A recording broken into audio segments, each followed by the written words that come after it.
আজ মব সন্ত্রাসের জনক ডক্টর ইউনূসের জন্মদিন।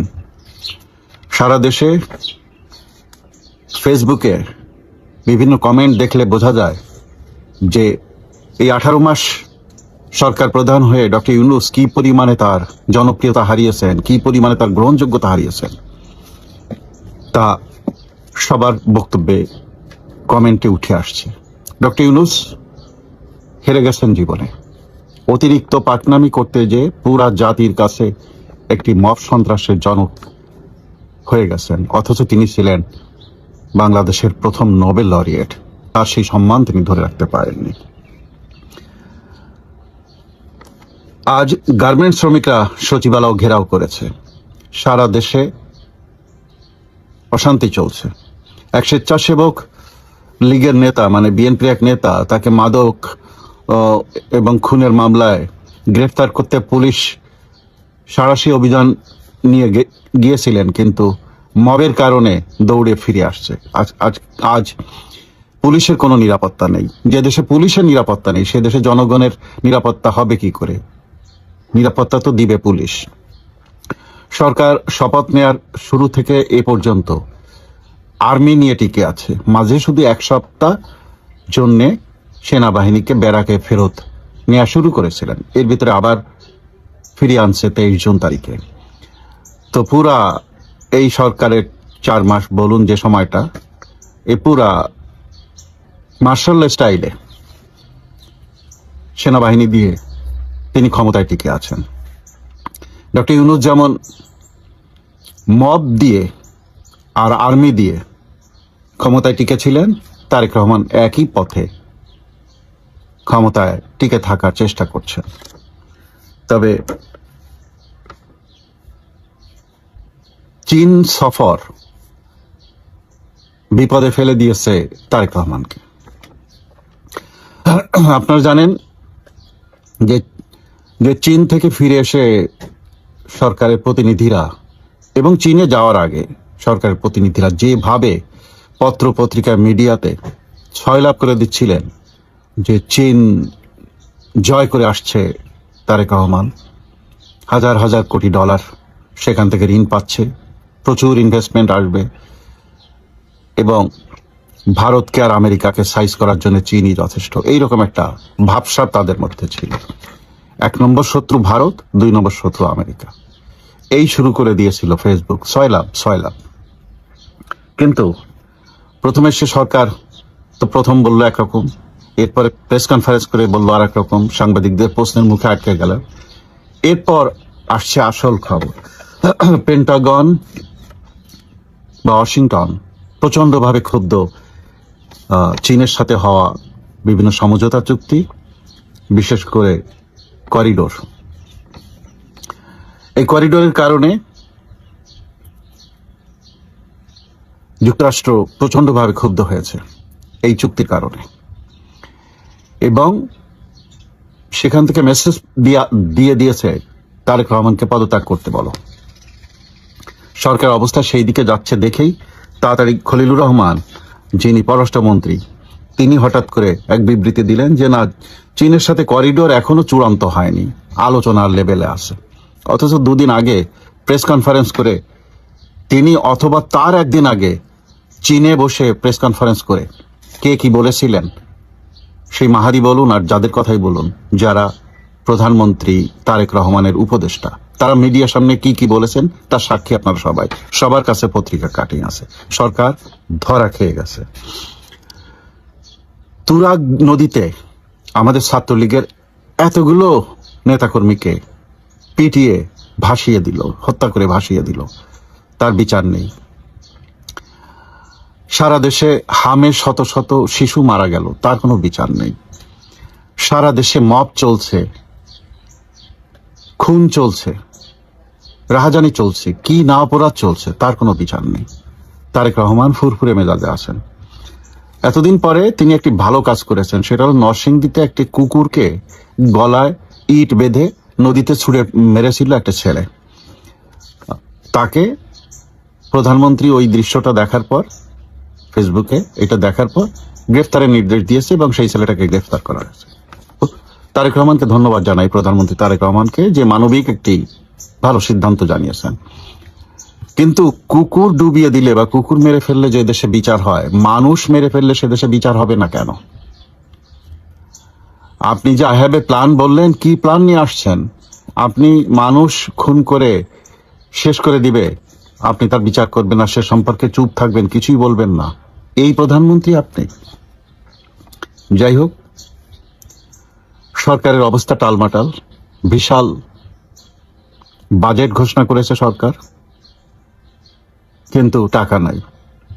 বিভিন্ন দেশে চেষ্টা করছে নতুন ঋণ নেয়ার জন্য, কিন্তু এই সরকার যেহেতু গণতান্ত্রিকভাবে, আইন শৃঙ্খলাভাবে সেনাবাহিনীর সমর্থন ছাড়া দেশ চালাতে সক্ষম হচ্ছেন না, তাই, এবং সবাই জানে যে যুক্তরাষ্ট্রের সাথে যে ধরনের চুক্তি বাংলাদেশের সরকার করেছে, ডক্টর ইউনূস এবং তারেক রহমান উভয় তো একই চুক্তি সমর্থন করছেন।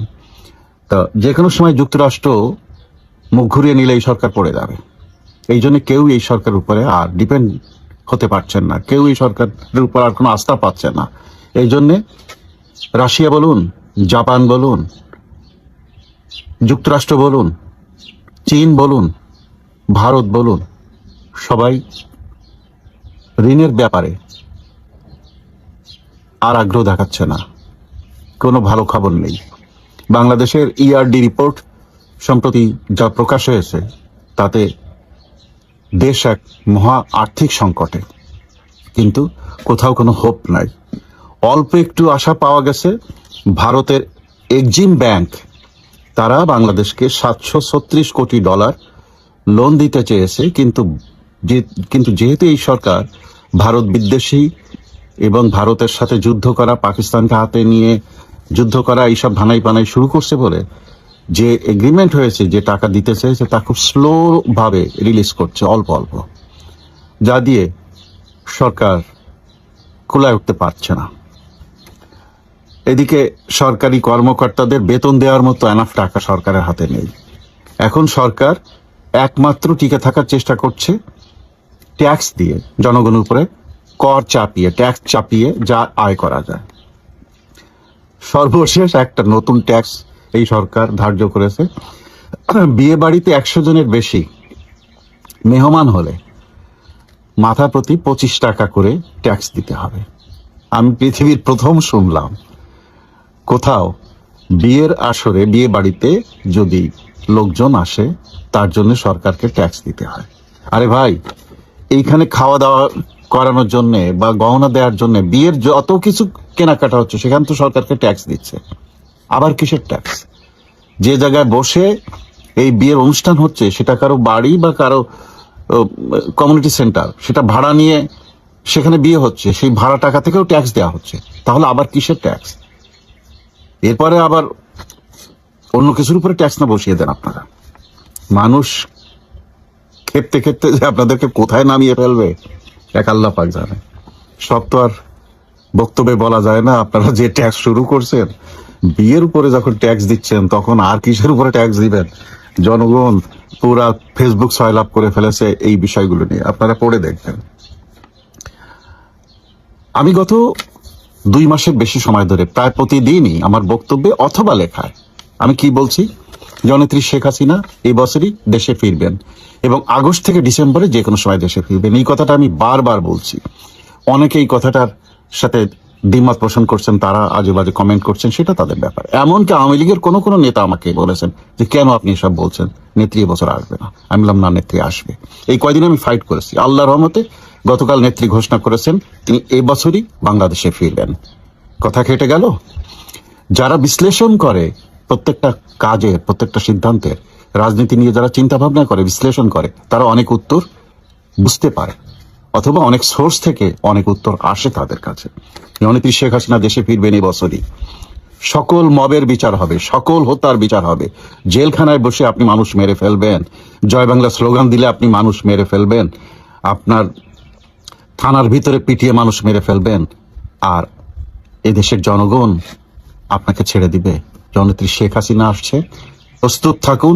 যে কোনো মুহূর্তে ডাক আসলেই আমাদেরকে এয়ারপোর্টে যেতে হবে, জননেত্রী শেখ হাসিনাকে বরণ করতে হবে। তিনি ফিরবেন, আইনের শাসন প্রতিষ্ঠিত হবে। আসসালামু আলাইকুম। আওয়ামী লীগ সভাপতি সাবেক প্রধানমন্ত্রী শেখ হাসিনা যখন ঘোষণা দিলেন যে তিনি মাথা উঁচু করে বাংলাদেশে ফিরবেন, তখন থেকেই বাংলাদেশে অনেকের ঘুম হারাম হয়েছে। আমি এর আগে অনেকবার বলেছি, আবারও বলি, বিএনপির ঘুম হারাম হওয়ার তো একটা সুযোগ নেই। মানে শক্তির দিক থেকে বিএনপি আওয়ামী লীগ প্রায় সমপর্যায়ের দল, সমর্থনের দিক থেকে সমপর্যায়ের দল। ঘুম হারাম হয়েছে সেই তথাকথিত জুলাই যোদ্ধাদের, তাদের মাথার ঘাম পায়ের ঘাম এক হয়েছে। এখন শেখ হাসিনা যে ঘোষণা দিলেন, এই ঘোষণার পরে এই তথাকথিত জুলাই যোদ্ধারা, আমি নিশ্চিত যারা বিভিন্ন দিকে ছুটছে, ভাই কি হচ্ছে রাজনীতি, কি হচ্ছে, যে শেখ হাসিনা বারবার বলছে সে চলে আসবে, এই বছর চলে আসবে, আসলে কাহিনী কি, মনে মনে আবার একটু বোধহয় সন্তুষ্টি প্রকাশ করে, আর আসবে কবে। আমি দেখলাম কিছু তাদের ঘরানার কিছু সোশ্যাল মিডিয়া কন্টেন্টেও যে কচু আসবে শেখ হাসিনা। কিন্তু শেখ হাসিনা যখন মাথা উঁচু করে ফিরবেন বলেছেন, তখনই আমরা এর পেছনে ছুটেছি। বাংলাদেশে এবং ভারতে যারা খ্যাতিমান বিশ্লেষক, তাদের কাছে প্রশ্ন করেছি যে আসলে ঘটনাটা কি, শেখ হাসিনা ফিরবেন, এরকম কি সম্ভব, বাস্তবতার সঙ্গে যায়? আমরা যে উত্তরগুলো পেয়েছি, উত্তরগুলো হচ্ছে দুই তিনটা দিক। একটা হলো তার না ফেরার আর কোনো পথ নাই। তিনি যদি এই সময়ে, বিশেষ করে তার বয়স, তিনি যদি এই সময়ে তার ইচ্ছার বাইরে, তিনি যে ইন্ডিয়াতে আছেন কিন্তু তার ইচ্ছার বাইরে থেকে তিনি জীবন অবসান করেন, তাহলে রাজনৈতিকভাবে তারও যেরকম সর্বনাশ হয়, তার দল আওয়ামী লীগের সর্বনাশটা হয় আরো বেশি। এর বাইরে জাতীয় আন্তর্জাতিক প্রেক্ষাপট, আওয়ামী লীগকে রাজনীতি করতে দেওয়ার প্রেশার এবং বিএনপির বাংলাদেশের বাস্তবতা অনুধাবন, এবং সেই অনুধাবন সাপেক্ষে কোনো যদি একটা সমঝোতা হয়ে থাকে, কোনো যদি একটা বোঝাপড়া হয়ে থাকে, তাহলেও সেটা উড়িয়ে দেবার নয়। এবার প্রশ্ন উঠতে পারে, শেখ হাসিনা ফিরলে কি পরিস্থিতি হবে? সত্যিকার অর্থে শেখ হাসিনা ফিরলে বাংলাদেশে একটা পরিস্থিতি, এমন পরিস্থিতি হবে যে পরিস্থিতিটা আসলে ট্যাকেল দেওয়া দুদিক থেকেই খুব টাফ হয়ে যেতে পারে। শেখ হাসিনার সমর্থক আছে যারা এই দুই দলের, আওয়ামী লীগ এবং বিএনপিতে, শেখ হাসিনা এবং খালেদা জিয়া দুইজনের জন্য জীবন দিয়ে দিতে পারে, এরকম লক্ষ লক্ষ সমর্থক আছে, এবং তারা কোনো না কোনোভাবে বের হওয়ার চেষ্টা করবে। এবং স্বাভাবিকভাবেই যদি বিএনপি এটাকে চ্যালেঞ্জ হিসাবে নেয়, তাহলে বিএনপি তার সর্বশক্তি দিয়ে প্রতিরোধ করবে, যেমন 23 জুন আওয়ামী লীগের প্রতিষ্ঠাবার্ষিকীতে প্রতিরোধের চেষ্টা করেছে। সেই সময় আমাদের সামনে যে খবরটা, এই খবরটা আমরা একটু শেয়ার করতে চাই আপনাদের সাথে, তারপর বাদবাকি আলোচনা। ততক্ষণ পর্যন্ত আমাদের সাথে থাকুন। যারা এখন আমাদের চ্যানেল সাবস্ক্রাইব করেননি, তাদেরকে সাবস্ক্রাইব করার জন্য অনুরোধ করছি। লাইক দিন, কমেন্টে আপনার মতামত জানিয়ে পাশে থাকুন। এবছরই আমি দেশে ফিরবো, শেখ হাসিনা। বাংলাদেশেরও সমস্ত পত্রপত্রিকা এই খবরটি লুফে নিয়েছে এবং যথাযথ গুরুত্বের সাথে প্রকাশ করেছে। দীর্ঘ প্রায় 2 বছর দেশের বাইরে থাকা বাংলাদেশের ক্ষমতাচ্যুত প্রধানমন্ত্রী ও আওয়ামী লীগ সভাপতি শেখ হাসিনা ঘোষণা দিয়েছেন, সব ধরনের রাজনৈতিক প্রতিকূলতা, ষড়যন্ত্র ও আইনি বাধা উপেক্ষা করে তিনি চলতি বছরই দেশে ফিরবেন। ভারতের সংবাদ মাধ্যম এনডিটিভিকে দেওয়া এক বিশেষ ইমেল সাক্ষাৎকারে তিনি এই দৃঢ় প্রত্যয় ব্যক্ত করেন। নির্বাসিত জীবনে থাকা শেখ হাসিনা স্পষ্ট করেছেন, দেশে ফেরা তার ব্যক্তিগত কোনো উচ্চাকাঙ্ক্ষা নয়, বরং এটি বাংলাদেশের জনগণের রাজনৈতিক অধিকার, গণতন্ত্র, আইনের শাসন এবং মুক্তিযুদ্ধের চেতনা পুনঃপ্রতিষ্ঠার সঙ্গে সরাসরি জড়িত। তিনি বলেন, আমি ক্ষমতার জন্য রাজনীতি করি না, জাতির পিতা বঙ্গবন্ধু শেখ মুজিবুর রহমানের স্বপ্নের সোনার বাংলা গড়ে তোলার লক্ষ্যই আমার এই সংগ্রাম। তিনি মৃত্যুকে ভয় পান না জানিয়ে বলেন, 1975 সালের ট্র্যাজেডি এবং 21 আগস্ট গ্রেন হামলার মতো কঠিন সময় পার করেছেন, প্রতিবারই জনগণের পাশে দাঁড়িয়েছেন এবং এবারও সব বাধা অতিক্রম করে তিনি তার মাতৃভূমিতে ফিরে আসবেন। দলটির উপর নিষেধাজ্ঞা এবং বর্তমান রাজনৈতিক পরিস্থিতি নিয়ে শেখ হাসিনা বলেন, আওয়ামী লীগ কোনো কাগজের সংগঠন নয়, এটি বাংলার মাটি ও মানুষের ইতিহাস এবং জাতীয় পরিচয়ের সঙ্গে গভীরভাবে মিশে আছে। 77 বছরের ইতিহাসে দলটি বারবার কঠিন সময়ের মুখোমুখি হয়েছে, কিন্তু প্রতিবারই জনগণের শক্তিতে ঘুরে দাঁড়িয়েছে। তিনি অভিযোগ করেন, কিছু বাংলাদেশ বিরোধী শক্তি ষড়যন্ত্রের মাধ্যমে জনগণের একটি অংশকে বিভ্রান্ত করে ক্ষমতা পরিবর্তন করেছে, কিন্তু মানুষের হৃদয় থেকে আওয়ামী লীগকে মুছে ফেলা সম্ভব হয়নি। দলের উপর আরোপিত নিষেধাজ্ঞা ও হাজারো মামলা প্রসঙ্গে তিনি বলেন, আওয়ামী লীগের রাজনৈতিক পুনরুত্থান কোনো সরকারের দয়ার উপর নির্ভর করে না। তিনি দাবি করেন, দেশের বিভিন্ন প্রান্তে সাধারণ মানুষ স্বতঃস্ফূর্তভাবে দলটির সমর্থনে মিছিল করছেন, যা আওয়ামী লীগের পুনর্জাগরণের স্পষ্ট লক্ষণ। শেখ হাসিনা উদ্বেগ প্রকাশ করে বলেন, 5 আগস্টের পর বাংলাদেশের মূল ভিত্তি জাতীয়তাবাদ, গণতন্ত্র ও ধর্মনিরপেক্ষতার উপর আঘাত হানা হয়েছে। তিনি অভিযোগ করেন, মুক্তিযুদ্ধের স্মৃতিচিহ্ন ধ্বংস, জয় বাংলা স্লোগান নিষিদ্ধ এবং সংখ্যালঘু ও সাংস্কৃতিক প্রতিষ্ঠানের উপর হামলা বাংলাদেশকে একটি ব্যর্থ রাষ্ট্রে পরিণত করার অপচেষ্টার অংশ। বিএনপি বা অন্য কোনো শক্তির সঙ্গে গোপন সমঝোতার গুঞ্জনকে সম্পূর্ণ নাকচ করে দিয়েছেন শেখ হাসিনা। তিনি বলেন, আওয়ামী লীগ কারো রাজনৈতিক দয়া চায় না, গণতন্ত্র ও জনগণের ভোটাধিকার কোনো গোপন দর কষাকষির বিষয় না, এগুলো সাংবিধানিক অধিকার। এই জায়গাটা আমার হাসার একটা ছোট্ট কারণ, কাউকে তাচ্ছিল্য করা না, ছোট কারণ হচ্ছে রাজনীতিতে গোপন বা পর্দার আড়ালে যদি কোনো সমঝোতা বা কোনো আলাপ হয়, কোনো বিশেষ কোনো সিদ্ধান্ত হয়, তাহলে এটা সাধারণত বাংলাদেশে কোনো রাজনীতিবিদ এটা স্বীকার করেন না। ভারতে অবস্থান করলেও তার মন পড়ে আছে বাংলাদেশে। তিনি জানান, বাবার সমাধি এবং প্রিয় দেশবাসীর কথা ভেবে তিনি প্রতি মুহূর্তে অস্থিরতা পার করেন। তিনি বলেন, আমি শেষ দিন পর্যন্ত সংগ্রাম চালিয়ে যাব। আমি দৃঢ়ভাবে বিশ্বাস করি জনগণ আবারও গণতন্ত্র ফিরে পাবে এবং আওয়ামী লীগের জনগণের শক্তিকেই ঘুরে দাঁড়াবে। আপনারা খেয়াল করে দেখবেন যে শেখ হাসিনার যতগুলো বক্তব্য এর মধ্যে মিডিয়া এসছে বাংলাদেশ এবং ভারতের, কোনো বক্তব্যে তার বিরোধীরা বাংলাদেশের ভেতরে যারা আছে, এটা বিএনপি বলেন, এনসি বলেন, জামাত বলেন, তারা যে বলে যে শেখ হাসিনা আওয়ামী লীগের কোনো অনুশোচনা নেই, তারা ক্ষমা চায় না, এই নিদর্শনটা আওয়ামী লীগের মধ্যে দেখা যায় না। এবং আমাদের ধারণা যে এইটা না দেখা যাওয়ার কারণটা হলো যে আওয়ামী লীগ যতদিন পর্যন্ত দেশের ভেতরে স্বাভাবিক রাজনীতি করতে না পারবে, ততদিন পর্যন্ত তারা এই ধরনের কিছু করে খাটো হওয়ার মতন সিদ্ধান্ত নিবে না। তারা যদি দেশের স্বাভাবিক রাজনীতি করতে পারে, তাহলে নিশ্চিতভাবে এই দলটা কখনো না কখনো সরি বলবে, কারণ তাদের বহু ভুল ত্রুটি ছিল, তাদের শাসনামলে বহু ভুল ত্রুটি ছিল, তাদের শাসনামলেও বিরোধী দলের প্রতি দমন পীড়নের অবস্থান ছিল। কিন্তু এখন যে অবস্থান, আমি জানি না আমার কাছে শেখ হাসিনা ফিরবেন কি ফিরবেন না, হ্যাঁ, এটা বাংলাদেশে আওয়ামী লীগ যারা করে তাদের কাছে খুবই গুরুত্বপূর্ণ যে শেখ হাসিনা বিহীন আওয়ামী লীগ তারা এখন কল্পনা করতে পারে না।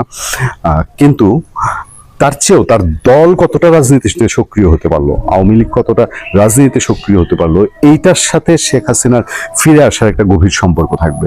এখন হাতে যেই সময় আছে, বছরের অর্ধেক চলে গেছে, বাকি অর্ধেক সময়ের মধ্যে আওয়ামী লীগ কি তার সেই শক্তি দেখানোর তার সেই হিম্মত হবে কিনা, বা সেই সিচুয়েশন বাস্তবতা হবে কিনা, এটা খুবই গুরুত্বপূর্ণ। এখনকার মতো যে বিচ্ছিন্ন ছুটে গিয়ে একটা মিছিল করে নিউজ হওয়া যে আওয়ামী লীগ ঝটিকা মিছিল করেছে, এইটা দিয়ে একটা রাজনীতি, এত বড় রাজনৈতিক দল তার স্বাভাবিক রাজনৈতিক প্রক্রিয়ায় ফেরত যেতে